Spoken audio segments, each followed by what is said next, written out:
सत्य के साथ। संघर्ष करते रहना ही जीवन है। माननीय स्पीकर महोदय, हमारी जो अध्यक्षा हैं, उन पर पूरा भरोसा है। सब एक हो चुके हैं। चक्रव्यूह बनाकर उमेश कुमार का वध करना चाहते हैं। उमेश कुमार इस बार 20,000 से जीत के आएंगे। हमारी कुंडली विवादित है तो क्या करें।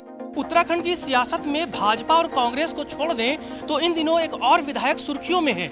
ये सुर्खियों में आ जाते हैं अगर चुनाव लड़ते हैं, पत्रकारिता करते हैं और जब माननीय विधायक बनकर सदन में जाते हैं। हमारे पीछे आप देख रहे हैं, ये है माननीय विधायक उमेश कुमार जी। खानपुर से चुनाव जीत चुके हैं, लेकिन इन्हें विवाद कुमार कहें तो गलत ना होगा। हम पूछते हैं कि आखिर विवादों में ही ये क्यों आ जाते हैं। सर, आप जब पत्रकार थे विवाद, आप जब चुनाव लड़ रहे थे तब विवाद, चुनाव जीत गए फिर विवाद। आखिर विवाद आपको छोड़ता नहीं या आपको विवाद को नहीं छोड़ते? हमारी कुंडली विवादित है तो क्या करें। अब देखिए क्या है कि जब कोई व्यक्ति पत्रकार है और भ्रष्टाचार के खिलाफ लड़ाई लड़ेगा तो उसे लोग विवादों में उलझाने का प्रयास करेंगे, जैसा हमारे साथ हुआ। लेकिन हर बार हम न्यायालय की शरण ली, संघर्ष किया, जेल गए, लड़ाइयाँ लड़ी, विवादों से बाहर आ गए। अब फिर कुछ लोग षड्यंत्र करके विवाद करने की कोशिश कर रहे हैं, फिर लड़ाई लड़ेंगे, फिर निकल के आएंगे। उसमें क्या दिक्कत है? ये तो संघर्ष है। जीवन देखिए, संघर्ष करते रहना ही जीवन है। अगर जीवन में कोई हलचल ना हो, संघर्ष ना हो, तो फिर जीवन जीने का आनंद कहाँ है। लेकिन सर, हम एक बात बताएं आपसे कि अगर जब हम आपसे मिलते हैं तो नए विवाद जन्म लेते हैं। अब जो विवाद आया है, क्या जो चेहरे हैं जो विवाद को लेकर सदन तक गए हैं वो चेहरे ही हैं या उनके पीछे भी कई चेहरे हैं? क्योंकि आपने कुछ तो होमवर्क किया होगा, कुछ तो रिसर्च की होगी कि आखिर विवाद आपके पीछे लगता है तो जो चेहरे मोहरे बनाए जाते हैं, क्या वही मोहरे हैं या कोई बड़े मोहरे भी हैं? आप एक बात बताइए कि एक व्यक्ति हमारे खिलाफ 25 अप्रैल को एक याचिका दाखिल करते हैं माननीय न्यायालय में, इलेक्शन पिटीशन, और वो जो हम पे आरोप लगा रहे हैं दल बदल का, वो घटना बता रहे हैं 9 अप्रैल की।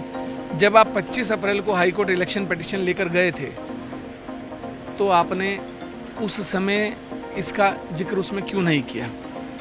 दूसरी बात, आप मुझसे चुनाव हार चुके हैं, आप बायस्ड हैं, आप एक आम नागरिक की तरह याचिका लेकर नहीं आए स्पीकर के सामने। आप मुझसे चुनाव हारे हैं। हारा हुआ व्यक्ति कुंठित मानसिकता का जो है उसका आचरण हो जाता है, वो स्वतः ही हो जाता है। उसमें कोई ऐसी बड़ी बात नहीं है। जो भी हारता है वो कुछ दिन तो उसको सदमा रहता ही है। वो तो 5 चुनाव हार चुके हैं। तो इस तरीके के आरोप लगाना, अनर्गल बातें करना, 2015 में बलात्कार का मुकदमा दर्ज होना बताना, फिर एक और बताना, मैं तो कहता हूँ वो साबित कर दें। वो नहीं, कोई भी साबित कर दे कि किस माननीय न्यायालय में मेरे खिलाफ वाद लंबित है और कहाँ चल रहा है और कौन से 2 मुकदमे हैं। अगर वो ये साबित कर देंगे, मैं स्वयं इस्तीफा दे दूंगा। आरोप लगा देना किसी के ऊपर किसी भी बात का बड़ा आसान होता है। और मेरा मानना है कि अब बात रही दल बदल वाली, तो भाई ये तो चलता रहेगा। देखिए, किसी ने आरोप लगाया, वो अपना पक्ष रख रहा है, हम अपना पक्ष रखेंगे। माननीय अध्यक्षा महोदय जो हैं, स्पीकर जो भी निर्णय लेंगी वो अंतिम निर्णय होगा। उसके बाद उनके लिए भी न्यायालय के द्वार खुले और हमारे लिए भी खुले हैं। लेकिन सर, ऐसा क्यों लगता है उत्तराखंड में उमेश कुमार वर्सेस ऑल हो गया है? यानी भाजपा, कांग्रेस, यूकेडी वगैरह वगैरह, आम आदमी पार्टी एक तरफ है, उमेश कुमार वर्सेस ऑल है और पूरी जो टीआरपी है वो आपको मिलती है, भले ही निगेटिव हो। मुझे खुशी इस बात की है कि लोग मुझे उत्तराखंड का प्रतिनिधि मानते हैं, आम जनता का, आम जनमानस का प्रतिनिधि मानते हैं। और अधिकतर राजनीतिक लोगों को मुझसे द्वेष है, क्योंकि आप सब जानते हैं पूर्व में क्या क्या हुआ है, क्या नहीं हुआ। तो मुझे इसमें कोई तकलीफ नहीं है। अगर एक व्यक्ति पूरे उत्तराखंड की आवाज़ उठाने में सक्षम है और उठाता है तो दिक्कत कहाँ है? दुश्मन तो होंगे ही, विरोधी भी होंगे, दुश्मन भी होंगे, साजिश भी होंगी, षड्यंत्र भी होंगे, तर्क भी होंगे, वितर्क भी होंगे, कुतर्क भी होंगे। तो चलने दीजिए, प्रक्रिया है। और देखिए क्या है कि हमारे पास खोने के लिए कुछ नहीं है। हमारे सामने दीवार है, हम उस दीवार में अगर टक्कर मारेंगे तो हमारे हाथ, अगर एक ईंट भी आएगी तो हमारे हाथ में वो ईंट है। तो इसलिए जब हमने जीवन में कभी किसी चीज़ के खोने और जाने और संघर्षों से हम डरे नहीं तो अब क्या डरेंगे किसी से। अच्छा, जब ऐसे विवाद होते हैं तो जो आपकी क्षेत्र की जनता जिन्होंने आपको जिताया है, एक तरफा एक तरह से जिता दिया और अप्रत्याशित जीत थी आपके लिए, उस जनता के मन में जो फीडबैक होता है आप तक क्या पहुंचता है? लोग कहते हैं कि सर संघर्ष करो, हम आपके साथ हैं, या कि कहीं ना कहीं डामाडोल होती है वो आस्था? कानपुर की जनता, बेशक मेरा क्षेत्र ग्रामीण क्षेत्र है अधिकतर, और लोग ज़्यादा आज की चालाक दुनियादारी को नहीं समझते, लेकिन उन लोगों को पहचान बहुत है और उन लोगों ने मुझे पहचाना, जाना, समझा। उसी के बाद उन्होंने मुझे इतने भारी बहुमत के साथ निर्दलीय जिताकर भेजा। वो मुझे कहते हैं, उमेश कुमार जी हम आपको जानते हैं, आप संघर्ष करो, हम तुम्हारे साथ हैं। लोग यहाँ तक कहते हैं कि आप आज चुनाव करा लीजिए, इस बार 20,000 से जिताकर भेजेंगे। तो मेरा ये कहना है कि मैं तो कानपुर की जनता का आभारी हूँ। देवतुल्य जनता है जिसने मुझे, एक अनजान आदमी को, एक भारी व्यक्ति को जो उस क्षेत्र का नहीं था, उस व्यक्ति को इतने भारी बहुमतों से जिताकर भेजा। तो मेरे लिए तो देवतुल्य जनता है और मैं जितना उनके काम कर सकूं, जितना उनके लिए दिन रात मेहनत कर सकूं, उस क्षेत्र का विकास कर सकूं, उतना कम। आखिर में सर, मुख्यमंत्री जी आपके दोस्त भी हैं, चूँकि वो भाजपा की सरकार भी है और भाजपा में आप उतना आसानी से आजकल दिखते हैं कि आप एग्जिस्ट है आपकी। क्या इस विवाद को लेकर आपको लगता है कि मुख्यमंत्री जी से मिलना चाहिए, क्योंकि जो विपक्ष है आपका, यानी जो शिकायत करता है, कहीं ना कहीं वो भी भाजपा से जुड़े हुए हैं, तो एक मित्रवत तरीके से बात आगे बढ़े और इस पूरी घटनाक्रम का पटाक्षेप हो जाए, कुछ ऐसा कोशिश कर रहे हैं आप? मुझे माननीय स्पीकर महोदय पर, हमारी जो अध्यक्षा हैं उन पर पूरा भरोसा है।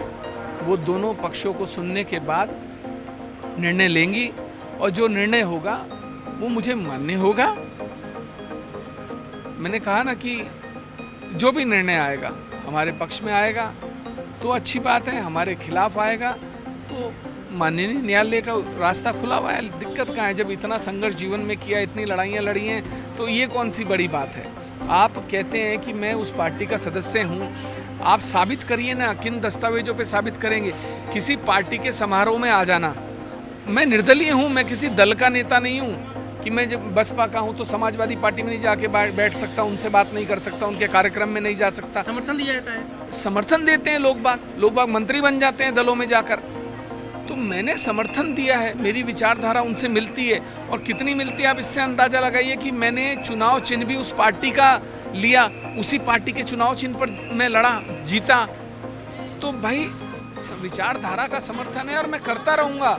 मैं आज फिर कह रहा हूँ, मैं उस पार्टी की विचारधारा का समर्थन करता हूँ और आगे भी करता रहूँगा। आखिर में सर एक सवाल कर लेंगे कि अगर मान लीजिए कुछ ऊपर नीचे होता है, इफ एंड बट होता है, अगर चुनाव की नौबत आ जाती है, उमेश कुमार अगेन रेडी? उमेश कुमार इस बार 20,000 से जीत के आएंगे। हराएंगे किसको? जो भी सामने आएंगे, दिक्कत क्या है? अच्छा, आखिर में आप खुल के बताइए कि जो पूरी आपके पीछे साजिश रची जा रही है, क्या किसी राजवंश के, किसी पुराने दिग्गज के दरबार में लिखी जा रही है कहानी? देखिए, सब एक हो चुके हैं। राजवंश हो, उनके सामने लड़ने वाले 5 बार चुनाव लड़ने वाले हों, हमारे पूर्व अन्य विरोधी हों, सब एक हो चुके हैं। ये सब जो है एक चक्रव्यूह बनाकर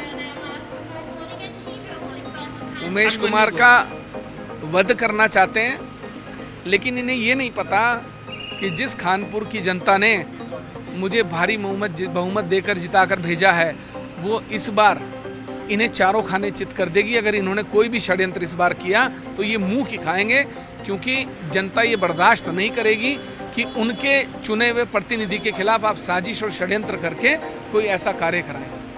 हमसे बात करने के लिए बहुत बहुत शुक्रिया। देखिए, ये उमेश कुमार जी ने एक बार फिर कह दिया है, अगर राजघराने से या कोई भी उनके खिलाफ षड्यंत्र रचता है तो वो मुंह की खाएगा और रिकॉर्ड मतों से वो जीत कराएंगे अगर नौबत चुनाव की आती है।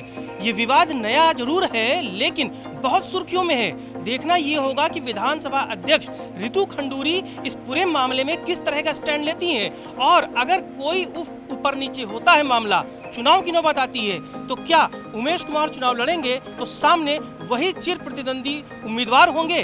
देखना है इस दिलचस्प घटनाक्रम में नया मोड़ कब आता है और विधानसभा अध्यक्ष के कलम से कौन सा आदेश जारी होता है।